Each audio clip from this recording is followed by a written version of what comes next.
everyone, my name is Annalise, and today I'm talking about marriage versus cohabitation and why marriage is better.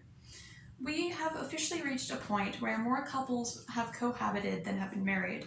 According to Pew Research Center, 59% of people aged 18 to 44 report having cohabited with a partner, whereas only 50% report having been married.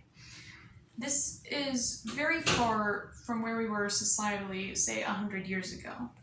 But does the data we have regarding cohabiting relationships support this as a positive shift? I myself am getting married in under 2 months, and I'm not currently living with my fiance. I have researched this topic thoroughly, and the majority of the sources that I'm using today are academic and unbiased, so it's good information. I think this topic is relevant for college students because most of us are young adults and kind of in that phase of making very important relationships that'll last the rest of our life. I will first discuss the relative characteristics of couples who lived together prior to marriage and those who moved in together after they were married.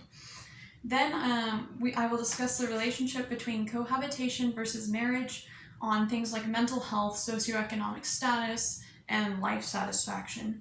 And finally, we'll go over some alternatives to cohabitation and how we can promote marriage as the norm.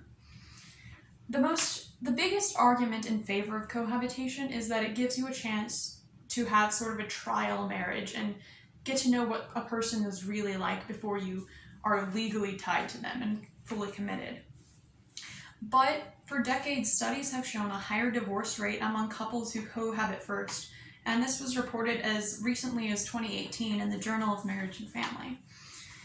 Some more recent studies have found no correlation between cohabiting and marriage dissolution, but those recent studies don't really take into account the years after like the first or second year of marriage. The divorce rates spike way up for couples who cohabited first. More long-term studies show this more clearly. So there's a lot of possible reasons for this, and of course life is complicated and multifaceted, but one of the big reasons is just relationship inertia. If you're already living with someone, if you're already sharing a pet with them or something, all the most intimate parts of your life, it's going to be a lot harder to break up. And it might be easier just to get married even if you're not really super compatible with this person.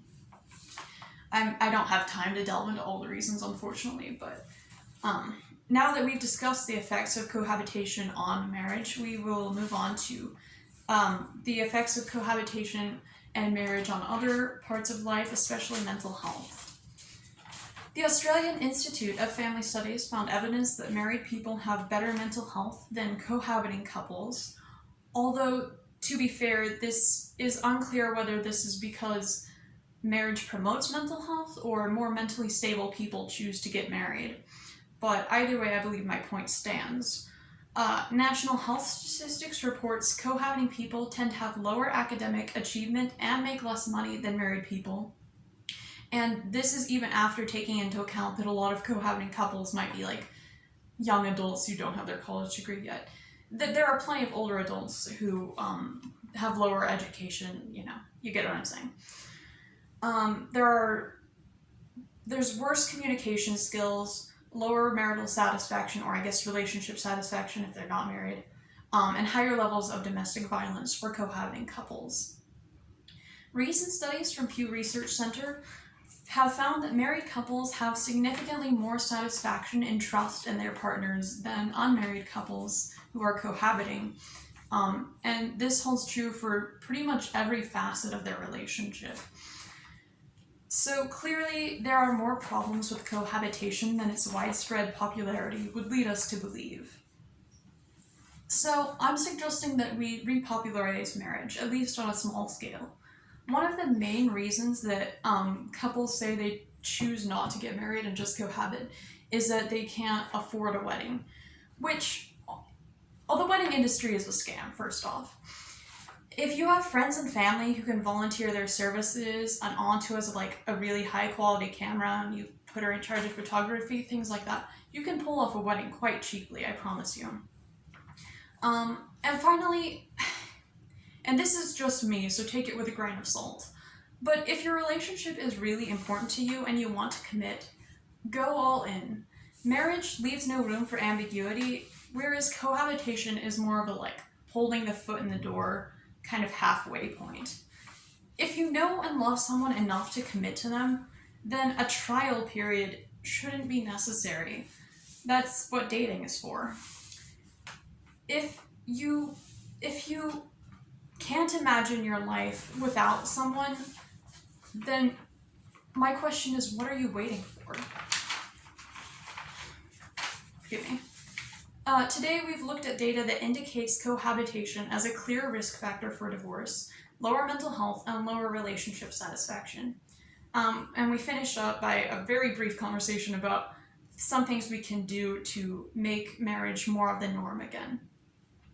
This is a really complicated topic, and I'm not going to make the claim that every cohabiting relationship is doomed or every marriage is good, because obviously that's not true.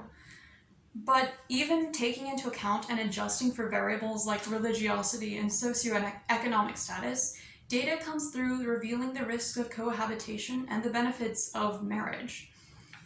If you're considering asking someone to move in with you or to marry you, I suggest doing your own research on the topic. The sources I use today are all very academic and factual, but if just reading straight data is kind of boring for you, there are plenty of anecdotal journalistic articles out there on both sides of the conversation, and I encourage you to check them out. Deciding to share your life with someone is one of the biggest decisions you'll ever make, and I think it's important to put a lot of thought into that and give yourself the best possible advantage to have a healthy and successful relationship. Thank you.